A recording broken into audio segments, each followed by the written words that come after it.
بسم اللہ الرحمن الرحیم۔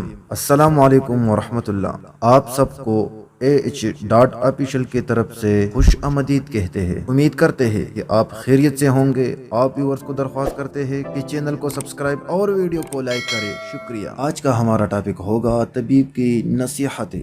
حجاج بن یوسف نے اپنے دور کے مشہور طبیب سے فرمائش کی کہ اسے طب کی کچھ اچھی باتیں بتائیے۔ اس مشہور طبیب نے حجاج بن یوسف کو 7 مشورے دیے ہیں۔ اس میں نمبر 1، گوشت صرف جوان جانور کا کھاؤ۔ نمبر 2، جب دوپہر کا کھانا کھاؤ تو تھوڑا ٹائم سو جاؤ۔ نمبر 3، شام کا کھانا کھا کر چلو، چاہے تمہیں کانٹوں پر چلنا پڑے۔ نمبر 4، جب تک پیٹ کے پہلے غذا ہضم نہ کر لو دوسرا کھانا نہ کھاؤ، بھلے تمہیں 3 دن ہی کیوں نہ لگ جائے۔ نمبر 5، جب تک بیت الخلاء نہ جاؤ سونے کے لیے مت لیٹو۔ نمبر 6، پھلوں کے نئے موسم میں پھل کھاؤ، جب موسم جانے لگے تو پھل کھانا چھوڑ دو۔ نمبر 7، کھانا کھا کر پانی پینے سے بہتر ہے کہ زہر پی لو یا پھر کھانا ہی نہ کھاؤ۔ ویڈیو دیکھنے کی بہت شکریہ۔